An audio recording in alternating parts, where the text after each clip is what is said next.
Praise the lord. ప్రభు అయిన యేసుక్రీస్తు నామంలో మీకు హృదయపూర్వకమైన వందనాలు తెలియపరుస్తున్నాను. హోసన్నా మినిస్ట్రీస్ తరపున.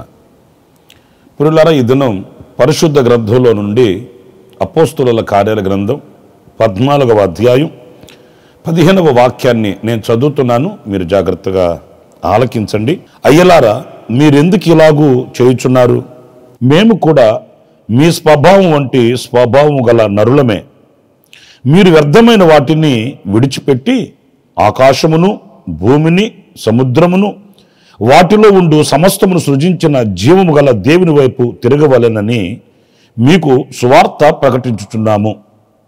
ప్రియులారా, ఇక్కడ మనం గమనించవలసిన అనుభవం ఏంటి అనంటే, అపోస్తలులు ఒకనికి మేలు చేశారు. ఊచకాళ్ళు కలిగిన అతనిని నడవమని ఆజ్ఞాపించినప్పుడు వాడు లేచి నడవడం ప్రారంభించాడు. ఇది అనేకులకు ఆశ్చర్యం కలిగించింది. ఎన్నడూ చూడని ఒక అద్భుతం వాళ్ళు చూసేసరికి వాళ్ళల్లో వాళ్ళు దేవదూతలే మనుషుల రూపంలో మన మధ్యలో సంచరిస్తున్నారు అని వాళ్ళు భ్రమపోయి అపోస్తులని వాళ్ళు గణపరచాలని వాళ్ళదైన శైలిలో వాళ్ళు ప్రయత్నం చేస్తున్నప్పుడు 14వ వాక్యం చదువుతున్నానండి. తమ వస్త్రములు చింపుకొని సమూహంలోనికి జొరబడి, అయ్యలారా, మీరెందుకు ఇలాగూ చేయుచున్నారు అంటూ వారు చేస్తున్న ఆ అవివేకమైన కార్యక్రమాన్ని నివారిస్తున్నట్లు ఈ వాక్యంలో మనం గమనించవచ్చు. ప్రాముఖ్యంగా నేను మీతో చెప్పాలనుకున్న మాట ఏంటంటే, మీరు ఈ వ్యర్థమైన వాటిని విడిచిపెట్టి అనే మాట మనం గమనించినప్పుడు చూడండి, కాస్త బాధకరమైనటువంటి మాటే అనుకోవచ్చు. ఎందుకంటే అక్కడ ఒక అద్భుతం జరిగింది. అద్భుతం చేసిన ఆ సేవకులను గణపరచాలని వాళ్ళు పూలదండలు తీసుకొని వచ్చినట్లు ఇంకా 13వ వాక్యంలో చదివితే, ద్యూపతి యొక్క పూజారి ఎడ్లను పూదండలను ద్వారముల యొద్దకు తీసుకొని వచ్చి అని వ్రాయబడి ఉంది. అంటే వాళ్ళు పూదండలు తీసుకొని వచ్చి సన్మానించి వాళ్ళని మరి గణపరచాలని వాళ్ళు ప్రయత్నం చేస్తున్నప్పుడు ఆ కార్యక్రమం దైవజనులకు వ్యర్థమైనదిగా కనిపించింది. చూడండి, ఎవరైనా మనల్ని గణపరిచేటప్పుడు మనం దానిని స్వీకరిస్తాము. ఇంకా అయితే మనం చేసిన కార్యానికి ఇంకా మనకు ఘనత కలగాలని అపేక్షిస్తాము.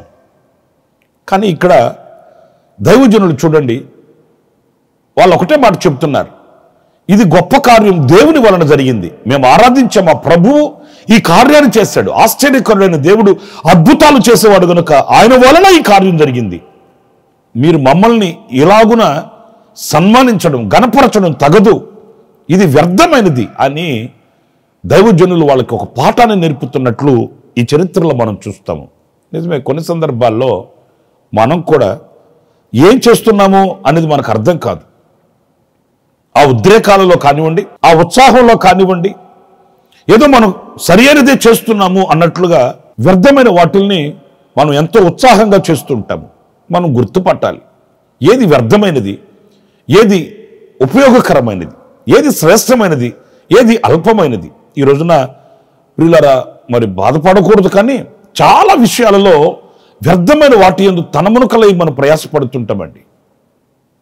దానివలన ఏ ప్రయోజనం ఉండదు, దానివలన ఏ రాబడి రాదు, దానివలన ఎవరికి కూడా ఉపయోగము ఉండదు. అయినప్పటికీ కూడా చాలా సిన్సియర్గా ఎంతో పనిగట్టుకొని శ్రమను కూడా లెక్క చేయకుండా మనం ఆ వ్యర్థమైన వాటి యందు మనసు పెడుతూ ఉంటాము. దాని యందు దేవునికి సంతోషం కలగదు అనేది మనకు తెలియదండి. శ్రేష్టమైన వాటిని విడిచిపెట్టేస్తాం. చూడండి, ఒక దేవుని మందిరం ఉంది, ఆ మందిరంలో కాస్త ఏదైనా ఆ పని ఈ పని చేయాలంటే చాలా ఉత్సాహాన్ని కనపరుస్తాము. ఆ మందిరాన్ని డెకరేట్ చేయాలి, లేకపోతే ఆ మందిర కార్యక్రమాలలో కాస్త ఆ పని ఈ పని చేయాలి అన్నప్పుడు మనం ఎంతో కుతూహలంగా పరుగులు తీస్తాము. అదే సందర్భంలో కాస్త మనం ప్రార్థనలో ఉండాలి, ప్రార్థన చేయాలి, ప్రార్థన సహకారాన్ని మనం అందించగలగాలి. కూడి రమ్మన్నప్పుడు అంత ఉత్సాహాన్ని కనపరచలేమండి. అంటే వ్యర్థమైన వాటి యందు ఉన్న ఆ ఉత్సాహము, అనవసరమైన వాటి యందు ఉన్న ఆ కుతూహలము ఆశీర్వాదకరమైన శ్రేష్టమైన వాటి మీద మనం కనపరచలేమండి. ఈ రోజున నా ప్రియ సహోదరులారా, ఈ వ్యర్థమైన వాటి యందు మనం చాలా జాగరూకులమై ఉండాలి, జాగ్రత్త కలిగి ఉండాలి. ఈ రోజున టెక్నాలజీ పెరిగింది, లేకపోతే సదుపాయాలు మన చేతికి వచ్చేసాయి గనుక మనం ప్రతిదీ కూడా ఇది నేను చేస్తే బాగున్ను అన్నట్లుగా మనం పరుగులు తీస్తుంటాము. అది ఎంతవరకు ప్రయోజనకరమైనది అనేది మనం ప్రతిదానిలో ఆలోచించి వివేచించి అడుగులు వేస్తే అందులో మనకు ఆశీర్వాదం కలుగుతుందనే మాట సత్యమండి. చూడండి, దైవజనులు వాళ్ళతో ఖండితంగా ఈ వ్యర్థమైన వాటి యందు మీరు మనసు పెట్టకండి, ఆ మనసును త్రిప్పుకోండి. చేయవలసిన దానిని, ఘనకార్యాలు చేసిన దేవుని స్తుతించకుండా, ఘనకార్యాలు చేసిన ప్రభువుని స్తుతించకుండా ఈ వ్యర్థమైన కార్యక్రమాలు మీరు చేస్తున్నందువలన ప్రయోజనం ఏంటి అని వాళ్ళని హెచ్చరిస్తున్నాడు. అలాంటి ఆధ్యాత్మికమైన ఉన్నత స్థితి మనందరికీ కావాలి. ఎందుకంటే మన యందు ఆయన స్తుతింపబడాలి. దైవజనుడైన యోహాను చెప్పాడు, నేను తగ్గింపబడాలి, ఆయన స్తుతింపబడాలి. దైవజనుడైన ఏలియా ప్రకటన చేశారు, వ్యర్థమైన వాటి యందు మనసు పెట్టక, రెండు తలంపుల మధ్య మీ మనసుని స్థిరపరచుకోకుండా మీరు ప్రభు వైపు తిరగండి, శ్రేష్టమైన వాటిని చేయండి, ఆశీర్వాదం కలుగుతుంది, దేవునికి మీరు సన్నిహితులు అవుతారు, దేవుని సన్నిధి మీరు అనుభవిస్తారని ఆనాడు మన పితరులు ఏ మాత్రం కూడా వాళ్ళు వెనకంజి వేయకుండా ప్రకటన చేశారు. ఆ రీతిగా నడిపించబడ్డారు, దైవ దీవెనలు పొందుకున్నారు. కనుక మన యందు ఆయన స్తుతింపబడాలి, ఆయన ఆరాధింపబడాలి, ఆయన ఘనపరచబడాలి. మన ప్రభువే నిరంతరం మనలో ఆయన కొలువై ఉండాలని మనం కోరుకోవాలి. వ్యర్థమైన వాటి యందు మన మనసుని మనం పెట్టకూడదని ఈ వాక్యం సెలవిస్తుంది. ఇంకొక మాట పరిశుద్ధ గ్రంథంలో కీర్తనల గ్రంథం 94వ కీర్తన 11వ చరణాన్ని చూస్తే అక్కడ నరుల ఆలోచనలు వ్యర్థములని యెహోవాకు తెలిసి ఉన్నది. ఇప్పుడు చూడండి, మనుషుల యొక్క ఆలోచనలు వ్యర్థమైనవట.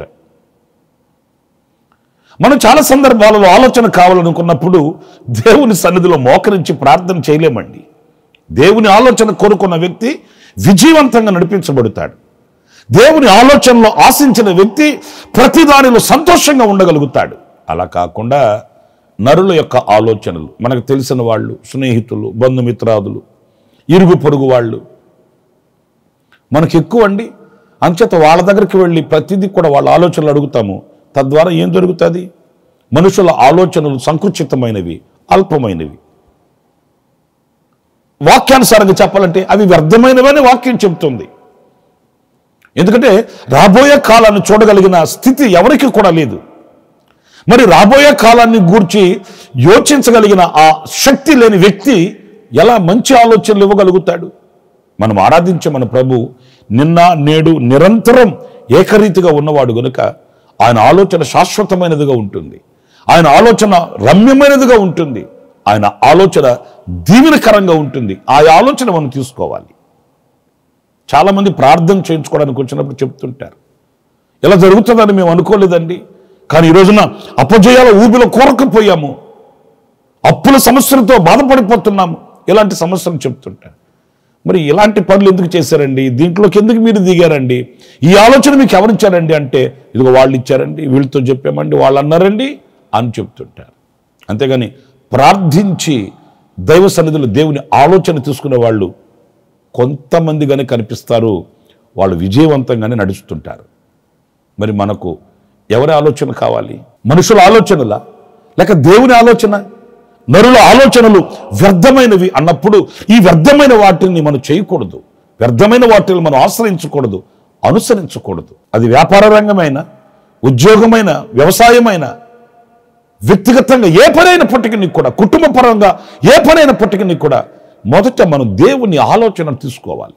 దేవుని ఆలోచన ప్రభు సన్నిధిలో ప్రార్థించి పొందుకోవాలి. ఆసాబు తన కీర్తనలో రాస్తాడు, నీ ఆలోచన చేత నువ్వు నన్ను నడిపించదువు, తర్వాత నన్ను మహిమలో చేర్చుకుందువు అని ఆయన అనుభవపూర్వకమైన మాటల్ని ఆయన కీర్తనలో రాశాడు. నీ ఆలోచన చేత నీవు నన్ను నడిపించదు. ఇది ఒక ఆధ్యాత్మికమైన ఉన్నత స్థితి. మన పితరులు చూడండి, దావీదు చూడండి, యెఫ్తా చూడండి, సమూయేలు చూడండి. ప్రతి విషయంలో వాళ్ళు దేవుని దగ్గరికి వెళ్ళి దేవుని ఆలోచన తీసుకున్నారు. వాళ్ళకి సామర్థ్యత ఉన్నప్పటికీ కూడా ఏమి తెలియని వాళ్ళుగా ఆయన సన్నిధికి వెళ్ళి దోషులకి వేడుకున్నారు. దేవుని ఆలోచన వాళ్ళకి ఇచ్చాడు. వాళ్ళు విజయవంతంగా తమ యాత్రను ముగించినట్లు సత్యవాక్యం సెలవిస్తుంది. మరి మనం ఎందుకు దేవుని ఆలోచనను అనుసరించలేకపోతున్నాం అనేది మనం ఆలోచించుకోవలసిన విషయం అండి. ఇంకో చిన్న విషయం కూడా నేను మీకు తెలియపరుస్తాను. కీర్తనల గ్రంథం 60వ కీర్తన 11వ చరణంలో మనం చదివితే, మనుషుల సహాయము వ్యర్థము, శత్రువులను జయించుటకు మాకు సహాయము దయచేయము. ప్రియులారా, ఇక్కడ మనుషుల సహాయం కూడా వ్యర్థమేనట్టు. ఎందుకంటే ప్రతి మనిషి కూడా ఒక పరిధి కలిగి ఉంటాడు. అంతకు మించి ఏ వ్యక్తి కూడా సహాయం చేయలేడండి. మీకు ఉదాహరణకు చెప్తాను. ఒక ఆపదల్లో హాస్పిటల్కి వెళ్ళామనుకోండి, ఆ వైద్యులు ఏం చెప్తారంటే, ఏమంటే మేము చేయగలిగింది మేము చేస్తాము, ఇంకంత దేవుని దయండి అని చెప్తారు. వాస్తవమే. వాళ్ళకున్న జ్ఞానాన్ని బట్టి, వాళ్ళకున్న అనుభవాన్ని బట్టి, వాళ్ళకున్న సామర్థ్యతను బట్టి ఆ పరిధి వరకే వాళ్ళు చేయగలుగుతారు. అంతకు మించి ఎవరు కూడా చేయలేరండి. ప్రాణాన్ని నిలబెట్టగలిగిన శక్తి ఎవరికి లేదు. అంచేత వాళ్ళు చెప్పేది ఏంటంటే, మా ప్రయత్నం మేము చేస్తాము, ఆ తర్వాత దేవుని దయ అని చెప్తారు. వాస్తవంగానే దేవుడు కనికరించకపోతే, ఆయన సహాయం చేయకపోతే ఏ నరునికి ఏ మేలు కలగదు. ఒకవేళ ఎవరైనా మనకు సహాయం చేయాలి అని అనుకున్నా అది దేవుని ప్రేరణ వలన, దేవుని యొక్క ఆశీర్వాదం వలన మనకు కలిగితే అది అందంగా ఉంటుంది, ఆశీర్వాదకరంగా ఉంటుంది, ఆశ్చర్యకరంగా ఉంటుంది, ఆహ్లాదకరంగా ఉంటుంది. నా ప్రియమైన సహోదరులారా, ఎవరి సహాయాన్ని వేడుకుంటున్నారు? ఎవరి సహాయం దుక్కి మీరు పరుగులు తీస్తున్నారు? దేవుని సహాయాన్ని కోరుకుంటున్నారా? మనుషుల సహాయాన్ని కోరుకుంటున్నారా? సహాయం చేయమని ప్రభు సన్నిధిలో ప్రార్థిస్తున్నారా? లేకపోతే మనుషుల దగ్గరికి వెళ్ళి అర్జిస్తున్నారా? మీరు ఆలోచించుకోండి. అది ఏదైనా ఆయన గుప్పిలు విప్పాలి, మన కోరిక నెరవేర్చబడాలి, మనం సంతృప్తిగా బ్రతకగలగాలి. కనుక ఈ వ్యర్థమైనటువంటి కార్యక్రమాలు కానివ్వండి, వ్యర్థమైన ఆలోచనలే కానివ్వండి, ఈ వ్యర్థమైన సహాయమే కానివ్వండి, మన చెంతకు రాకుండా మనం జాగ్రత్త పడాలి. ఆయన వైపు మనం ఆధారపడాలి. ఆయనతో అడుగులు వేస్తూ విజయవంతంగా ముందుకి కొనసాగాలి. అలాంటి కృప దేవుడు మనందరికీ అనుగ్రహించునుగాక. తలలు వంచండి, ప్రార్థన చేసుకుందాం. కృపా సత్య సంపూర్ణుడా, జీవాధిపతి అయిన ప్రభువా, మీకు వందనాలు. నాయనా, వ్యర్థమైన వాటిని మేము అనుసరించుకున్నట్లు మీరు మాకు అనుగ్రహించిన ఈ వర్తమానం కొరకానికి స్తోత్రాలు చెల్లిస్తున్నాను. నిజమే, వ్యర్థమైన తలంపులు కానివ్వండి, మనుషుల సహాయమే కానివ్వండి, ఇవన్నీ వ్యర్థమైనవి.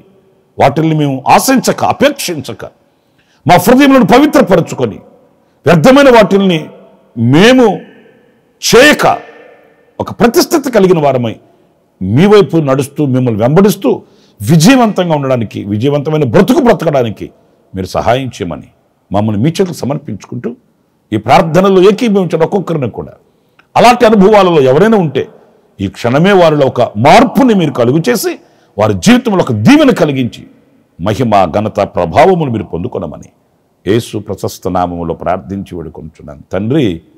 ఆమేన్, ఆమేన్. ప్రభు మిమ్మల్ని ఆశీర్వదించి దీవించునుగాక. ఈ దినమంతా విశేషమైన కృప నా దేవుడు మీకు అనుగ్రహించునుగాక. ఆమేన్.